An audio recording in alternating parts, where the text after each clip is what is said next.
Assalamualaikum warahmatullahi wabarakatuh. Waalaikumsalam warahmatullahi wabarakatuh. Bismillahirrahmanirrahim. Alhamdulillahi rabbil alamin wa afdalu salatu wa tammu taslim ala sayyidina wa maulana Muhammadin wa ala alihi wa sahbihi ajma'in. Allahumma akhrijna min dhulumatil wahmi wa akrimna bin nuril fahmi wa ta'alina bi ma'rifatil ilm wasahil akhlaqana bil hilmi waj'alna mimman yastami'una al-qawla fayattabi'una ahsanah. Amin. Ila an qala wa sunna limunfaridin wa imamin wa ma'mumin. Sudah ketemu nggih? Halaman. Kalau yang putih itu halaman 65. 65 itu wa sunna limunfaridin wa imamin wa ma'mumin.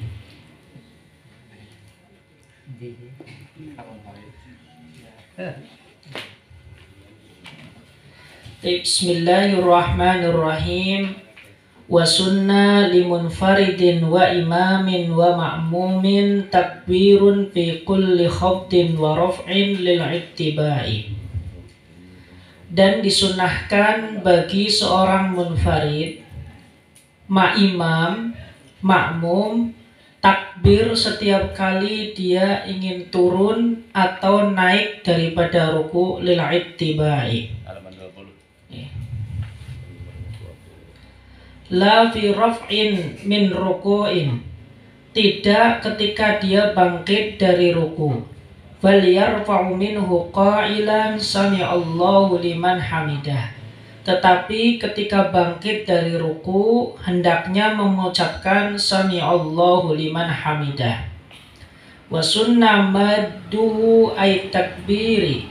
Dan disunnahkan memanjangkan takbir ila ayyasila ilal muntaqali ilaihi, sampai kepada rukun yang akan dituju. Wa infusila bisajdatil istirahati, meskipun dipisah dengan jalsah istirahah. Maksudnya disunahkan bagi orang yang sholat sendirian atau munfarid, dan juga disunahkan bagi imam, dan juga disunahkan bagi makmum untuk selalu mengucapkan takbir ketika naik ataupun turun dari satu rukun ke rukun yang lain. Nah, ini yang sering disebut dengan namanya takbiratul intiqalat. Kecuali ketika ia bangkit dari ruku. Kalau bangkit dari ruku maka tidak memakai takbir tetapi memakai ucapan sami'allahu liman hamidah.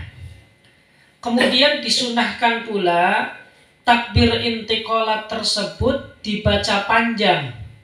Maksudnya adalah yang dipanjangkan itu lamnya. Jadi Allah, nih lohnya itu ya. Allahu Akbar, Allahu Akbar, sampai benar-benar kita berada pada rukun yang sedang kita tuju. Kalau dalam bahasa fikih di sini namanya al-muntaqalu ilaihi. Jadi kalau misalkan kita mau sujud, ya berarti dari atas Allahu Akbar. Nah, bar ini selesai ketika batuk kita itu memang berada pas di atas tempat sujud. Dan ketika kita bangun dari sujud, Allahu Akbar, maka pas barnya ketika posisi kita itu sudah duduk. Begitu pula ketika kita ke sujud kembali. Termasuk ketika kita bangkit daripada sujud untuk berdiri kembali, meskipun dipisah dengan jalsah istirahah, maka tetap dipanjangkan Allahu Akbar. Meskipun ada orang yang takbirnya itu sampai kepada jalsah istirahah, baru jalsah istirahah naiknya nggak pakai takbir. Ada yang demikian. Tetapi sunnah tetap, meskipun duduk istirahat, ya duduk istirahat itu kan duduk ketika kita bangkit dari sujud menuju qiyam. Tetapi bukan tasyahud ya. Dari sujud menuju qiyam. Kita kan disunahkan jalsah istirahah. Itu tetap kita mengucapkan takbir. Jadi Allahu Akbar. Ya, dan batasan panjangnya ini tidak terbatas. Meskipun ada ulama yang memberi batasan biar panjangnya itu tidak lebih dari 7 alif. Jadi 7 alif. Ada yang mengatakan demikian. Tetapi secara umum ulama punya pandangan yang penting panjangnya itu sampai kepada rukun yang kita tuju. Dan ini kan sesuai dengan pergerakan kita. Kalau pergerakannya lambat, ya maka berarti takbirnya panjang. Kalau pergerakannya sedikit lebih cepat, ya berarti takbirnya lebih cepat. Kalau gerakannya cepat, ya takbirnya juga cepat. Ini kan sesuai dengan pergerakan kita. Sehingga di sini ulama tidak memberikan batasan panjang. Meskipun tadi ada yang mengatakan panjangnya tidak boleh lebih dari 8 alif. Berarti kalau 8 alif itu berapa harokat? 14 harokat, karena 1 alif kan 2 harokat. Mad tabi'i itu 2 harokat atau 1 alif. Mad jaiz umumnya dibaca 2 alif atau 4 harokat. Kalau mad lazim itu dibaca 6 harokat. Dan ini kalau di dalam bacaan itu sudah paling panjang itu ya. Jadi paling panjang itu 6 harokat. Nah ini sampai 7 alif, berarti 14 harokatnya. Jadi panjangan Allahu Akbar. Nah ini ya. Karena batasannya selesainya bar itu ketika kita sampai kepada rukun yang sedang kita tuju. Ini sunnah gitu. Wa sunnah jahrun bihi ay bit takbiri. Dan disunnahkan jahar dengan takbir. Ya, baik makmum, imam atau ini ya. Bagi imam.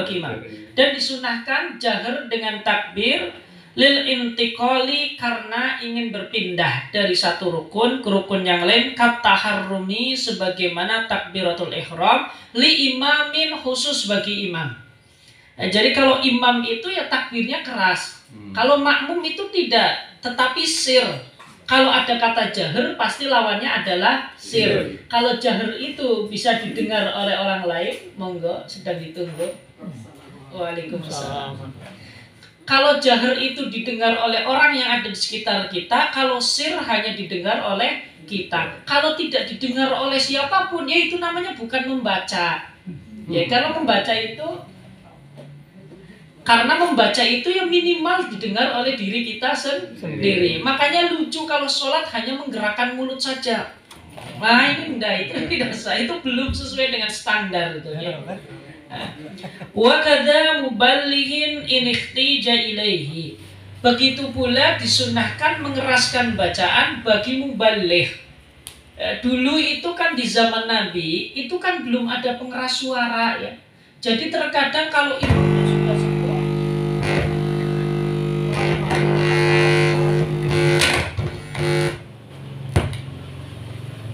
nah, jadi terkadang kalau imamnya sudah sepuh ini kan nggak terdengar oleh makmumnya ada di belakang. Ini zaman dulu ya. Jadi mikrofon itu ya muncul zaman-zaman sekarang. Lah, dulu orang yang menyambung suaranya imam ini dikatakan muballigh. Jadi kalau imam Allahu Akbar, nanti di belakangnya Allahu Akbar. Imam sami Allahu liman hamidah. Nanti di belakangnya ada satu orang sami Allahu liman hamidah. Biar kedengaran sama makmum. Kalau sekarang mubalighnya diwakilkan sama mikrofon itu. Jadi tidak perlu ada mubaligh. Makanya di sini ini ikhtija ilaihi kalau memang dibutuhkan. Maka itu sunnah. Nah, tetapi kalau tidak dibutuhkan, maka itu hukumnya makruh. Nah, kemudian in nawa adzikra awil istima'ah. Akan tetapi mubaligh ini diperbolehkan dan disunnahkan kalau ketika dia menyampaikan suaranya imam itu niat zikir atau niat mendengarkan kepada makmum. Jadi imam Allahu Akbar, maka mubaligh ketika menyambung Allahu Akbar itu harus niat zikir atau niat mendengarkan kepada makmum agar suara imam itu didengar oleh makmum. Kalau tidak niat, nah makanya wa illa batalat sholatuhu kama qala syekhuna fi Syarhil Minhaj. Kalau tidak niat zikir atau tidak niat isma', maka sholat daripada mubaligh itu batal. Kalau sholat yang lain tidak. Ya, jadi sholat daripada mubalighnya tadi dihukumi batal. Qala ba'duhum. Sebagian ulama berpandangan Inna tablighu bid'atun munkaratun bittifaqil a'immatil arba'ati haitsu balaghal ma'mumina sautul imami. Bahkan menurut sebagian ulama, tabligh ini dikatakan bid'ah yang munkarah. Ya, bid'ah yang munkarah itu maksudnya makruh ya, makruhnya itu makruh sekali. Bukan bid'atun dolalatun kullu dolalatin finnar, bukan itu. Tetapi ini adalah makruh yang memang kemakruhannya itu sangat-sangat dilarang. Bittifaqi a'immatil arba'ati, sesuai dengan kesepakatan imam 4, haitsu balaghul ma'mima sautul imami. Kalau ternyata suara imam itu bisa didengar oleh makmum. Kalau suara imam didengar oleh makmum, ya sudah tidak perlu adanya mubaligh. Ya, kalau suaranya imam didengar oleh makmum, maka tidak perlu ada mubaligh. Kalau mubaligh memaksakan diri, maka dia hukumnya makruh. Ya, bahkan kalau tidak niat isma atau tidak niat zikir, malah justru sholatnya mubaligh itu batal. Kalau sholat yang lain tidak, karena tidak melakukan hal-hal yang membatalkan sholat.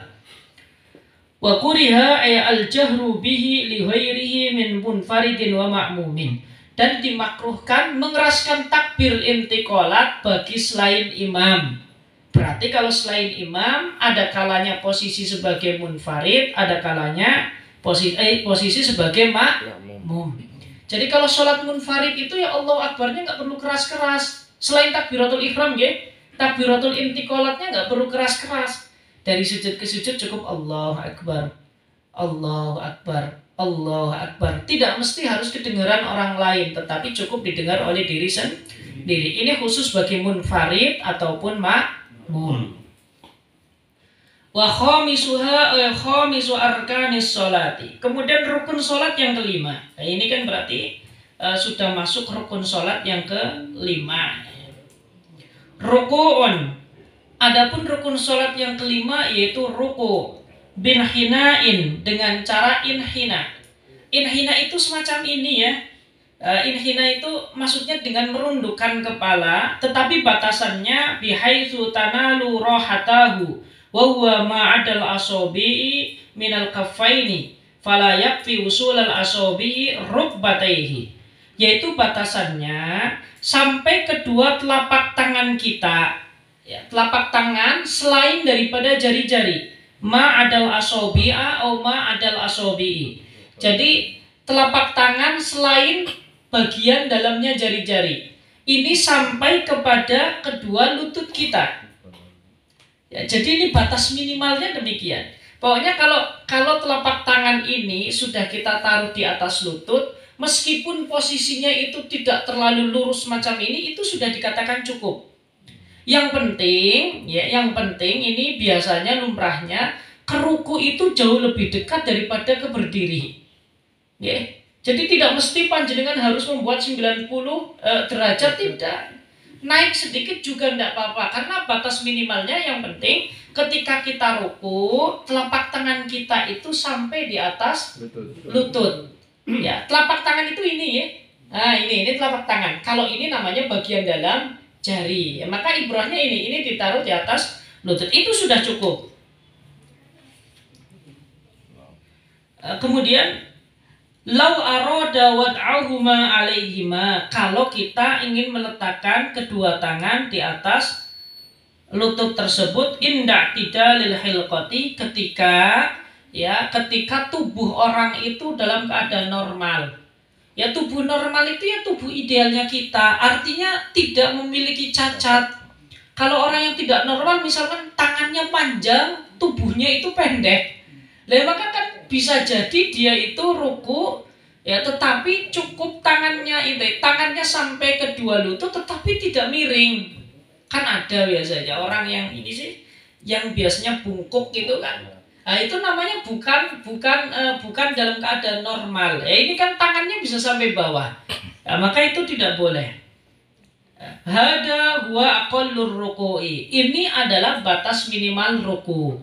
Jadi batas minimal ruku itu panjenengan cukup meletakkan kedua telapak tangan panjenengan ini di atas lutut panjenengan, meskipun tidak rata 90 derajat. Ini aqallur ruku.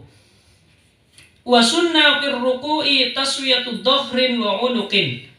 Ya, dan disunahkan di dalam ruku meratakan punggung dan juga ini leher. Ya, bi ayyamuddahuma hatta yasira kas-sahifatil wahidati, yaitu dengan cara meluruskan keduanya sehingga keduanya itu bagaikan satu lempeng ya. Maksudnya itu satu lurus itu ya. Jadi antara punggung sama leher itu lurus sehingga kepalanya nanti juga ikut lurus. Pandangan tetap ke tempat sujud. Jangan sampai kita ruku Allah Akbar, nah gini. Ya, lehernya itu tidak lurus. Makanya di sini kas-shahifah. Shahifah itu maksudnya satu lembaran, itu maksudnya rata itu ya.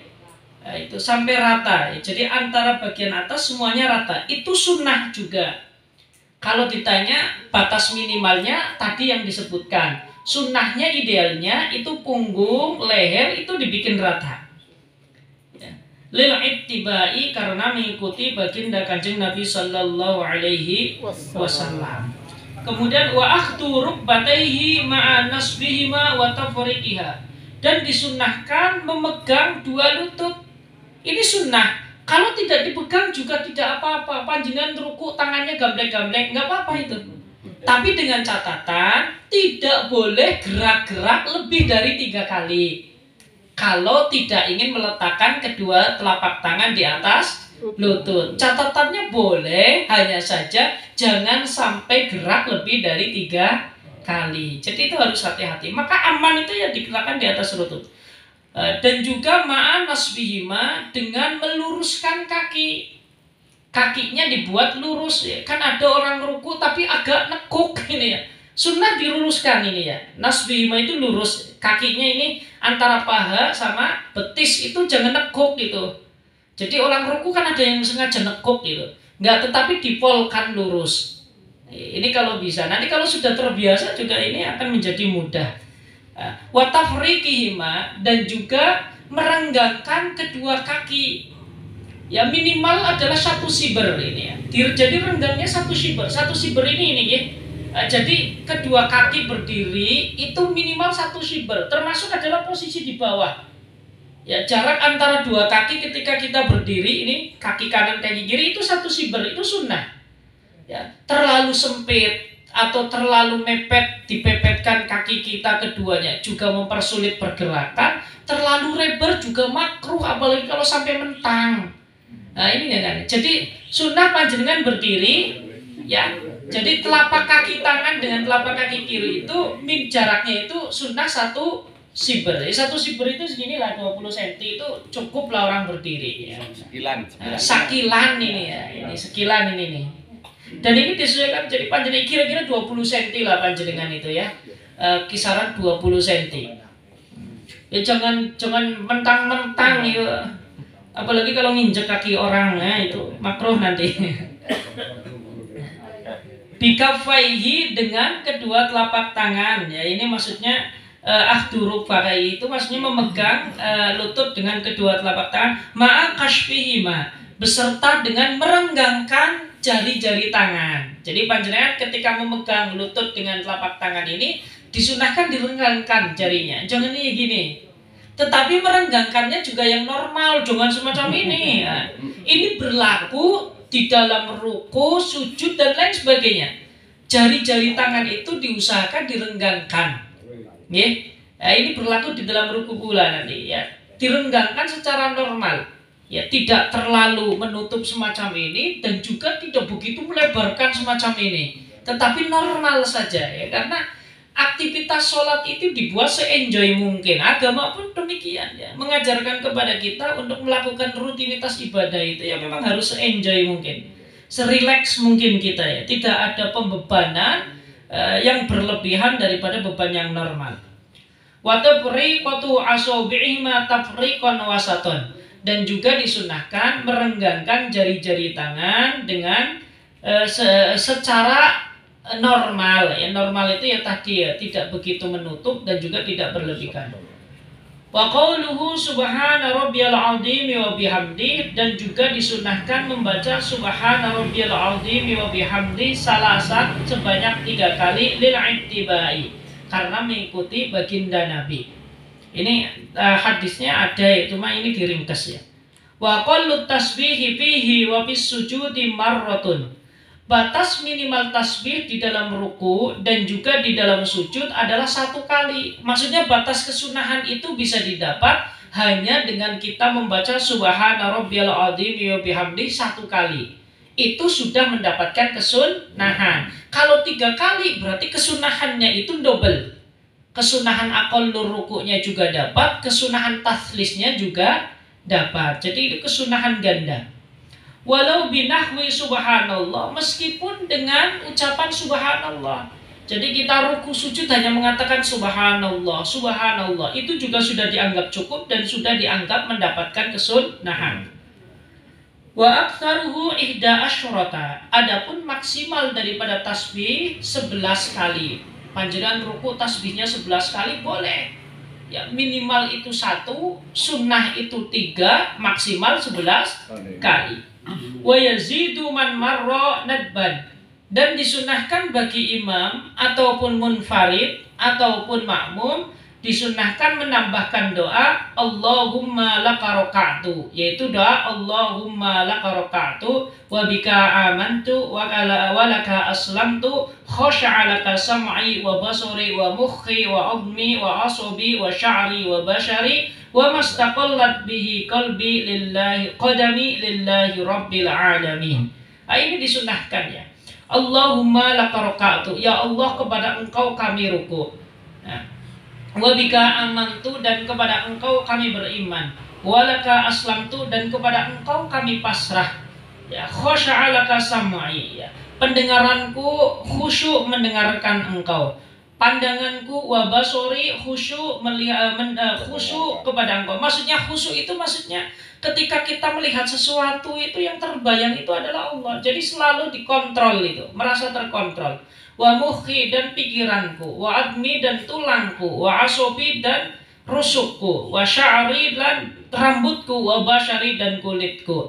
Wa mastaqallat bihi qadami ay jami'u jasadi, dan juga semua tubuhku lillahi rabbil alamin, semuanya milik engkau wahai dat penjahat, wahai dat Tuhan semesta alam. Ini artinya. Wa yusannu fihi wa bis sujudi, dan juga disunahkan pula di dalam ruku dan di dalam sujud. Nah ini selain setelah dzikir subhanallah disunahkan ditambahi doa Allahumma laka raka'tu wa bika amantu, dan juga ditambahi lagi doa subhanakallahumma wa bihamdika Allahumma firli, yaitu ditambahkan doa subhanakallahumma wa bihamdika Allahumma firli. Ini juga sunnah kalau mau ditambahi. Jadi ada zikir, ada doa. Zikirnya subhanallah, doanya ini tadi kedua doa. Kalau memang kita ingin menambahkan, maka ini boleh. Wa yusannu walau iktasara ala tasbihi awid dzikri pat tasbihu aula. Kalau kita disuruh memilih antara tasbih itu berarti subhanallah, subhana rabbiyal azim bihamdi, atau doa yang disunahkan, maka tasbih jauh lebih utama daripada doa. Ini kalau kita disuruh milih. Jadi kalau hanya subhana rabbiyal azim wa bihamdi itu jauh lebih baik daripada kita membaca Allahumma laka raka'tu wa bika mantu. Tetapi lebih sempurna kedua-duanya digabung. Ini maksudnya demikian. Wa thalathu tasbihatin ma Allahumma laka raka'tu ila akhirih afdalu min ziyadati tasbih ila ihda asyrata. Sekarang kalau bacaan tasbih yaitu subhana rabbiyal azim bihamdi 3 kali plus dzikir plus doa yaitu Allahumma raka'tu, itu jauh lebih utama daripada kita membaca tasbih sebanyak 11 kali. Ya, jadi subhana rabbiyal azim wa bihamdi 11 kali. Ya itu kalah utamanya sama kita membaca tasbih 3 kali tetapi ditambahi dengan doa. Ini kalau misalkan kita ingin membandingkan antara doa dan tasbih 11 kali. Nah, kemudian wa yukrahu al-iktisaru ala aqallir ruku'i, dan dimakruhkan kita meringkas kepada aqallur ruku'. Ini makruh. Ya, tadi misalkan aqallur ruku' itu kan batas minimal ruku' ketika kedua telapak tangan kita sampai di atas lutut. itu sudah sah, hanya saja makruh. Sah tetapi makruh. Ya, karena memang yang disunnahkan itu kita ruku itu seperti membuat sudut 90 derajat. Itu kita sunnah. Jadi kalau aqallur ruku itu boleh, hanya saja makruh. Wal mubalaghatu fi khabdir ra'si 'anil dhahri fihi. Dan juga makruh kita berlebihan di dalam menurunkan kepala dari punggung. Maksudnya ruku Allah ya 90 derajat tapi kepalanya dengkluk ke bawah. Ya, sehingga kepala ini tidak rata dengan punggung. Ya, maka ini juga makruh. Ya, terlalu dengkluk gitu ya. Itu juga makruh. Kemudian wa yusannu lidzakarin ayyuja biya mirfaqaihi an jambihi wa batnahu an fahidaihi. Dan disunahkan bagi laki-laki untuk merenggangkan kedua tangannya, kedua sikutnya dari perutnya, dan perutnya dari kedua pahanya. Ini berlaku di dalam ruku dan sujud. Ini laki-laki jadi dibuka tangannya. Ketika ruku itu sedikit dibuka. Kalau perempuan itu ngimput. Tapi kalau laki-laki semacam ini. Ini berlaku di ruku dan juga di sujud. Wa fir ruku'i was sujudi wa li ghairihi, dan bagi selain laki-laki ayyadumma fihi ma ba'duhu li ba'din, yaitu mengumpulkan sebagian di antara yang lain. Maksudnya kalau perempuan itu disunahkan untuk menutup. Jadi kalau ruku itu jangan benggang kedua tangannya, tetapi kedua tangannya digabungkan semacam ini. Tetapi jangan kayak gini karena ini sulit nih, semacam ini. Jadi kalau ruku semacam ini perempuan, tapi kalau laki-laki dibuka. Termasuk di dalam sujud dan juga di dalam ruku ini sama hukumnya bagi laki-laki dan perempuan, itu demikian. Tanbihun ayhada tanbihun. Tanbihun pengingat. Yajibu alla yaqsida bil huwiyyi lirruku'i ghairuhu. Wajib ketika kita turun untuk melaksanakan ruku itu tidak boleh dengan tujuan lain. Maksudnya kalau kita dari berdiri ingin ruku, ya niatnya ingin ruku. Tidak boleh kita niat ingin sujud tilawah, tetapi pas sampai batas ruku lah tidak jadi, saya ruku saja. Maka ini tidak boleh. Harus ada niat ketika kita ingin turun ke ruku itu memang ingin melaksanakan ruku. Falau hawa li sujudi tilawatin. Kalau orang tersebut turun untuk melakukan sujud tilawah, falamma balagha haddar ruku'i ja'alahu ruku'an. Ketika sampai kepada batasan ruku, ia menjadikannya ruku. Jadi niat sujud tilawah itu ketika kita mendengarkan ayat-ayat sajadah, maka sunnah sujud tilawah. Tetapi ketika sampai batas ruku, nggak jadilah saya ruku saja, nggak perlu sujud tilawah. Nah kalau demikian, ya maka ini lam yakfi, tidak cukup. Bal yalzamuhu ayyam tasiba tsumma yarka'a. Tetapi wajib baginya berdiri kembali lalu kemudian ruku. Ya tidak boleh balik langsung ruku, enggak. Kalau misalkan kita ketinggalan ruku, lupa, maka tidak boleh ketika kita ingin mengulang ruku itu langsung. Kita misalkan mau ruku tapi lupa sujud. Ya, ada orang harusnya kan setelah berdiri itu kan ruku, tapi dia langsung sujud. Kemudian belum ini, waduh lupa ya. Kemudian balik lagi ke ruku. Ya, ini tidak boleh, tetapi caranya harus berdiri dulu baru kemudian niat turun untuk ruku kembali. Itu maksudnya demikian. Kana dhirihi minal i'tidali was sujudi wal julusi baina sajdataini, sebagaimana di dalam permasalahan yang serupa seperti i'tidal, sujud, duduk di antara dua sujud. Ini sama hukumnya. Walau syakka ghairu ma'mumin. Jika selain makmum itu ragu, ya berarti kalau ghairu ma'mum ada kalanya imam, ada kalanya munfarid. Wa huwa sajidun, dia dalam keadaan sujud. Hal roka'a, apakah telah ruku?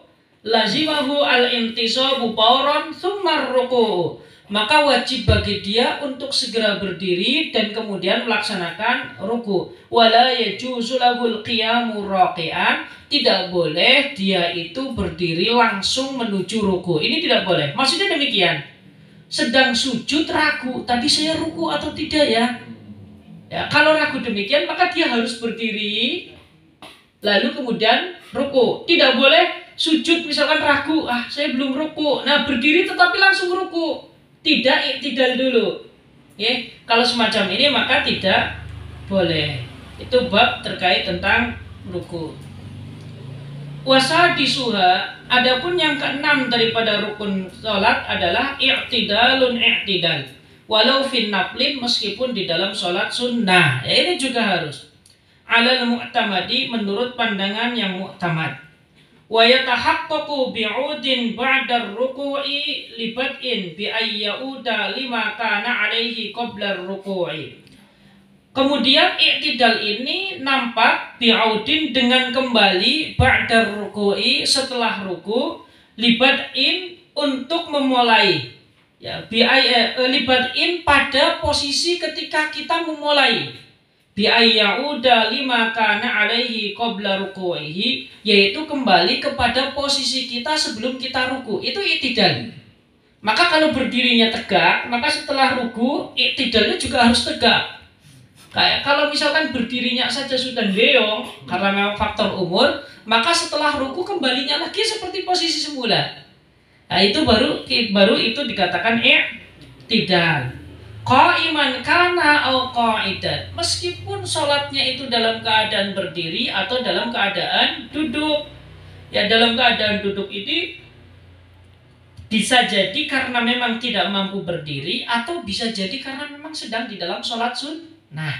Kan sholat sunnah itu kan boleh sambil duduk meskipun mampu berdiri. Tetapi kalau sholat fardu itu tidak boleh duduk kalau masih sanggup berdiri. Ini bedanya di situ. Walau syakka fi itmamihi ada ilaihi ghairul ma'mumi faran wujuban wa illa batalat sholatuhu.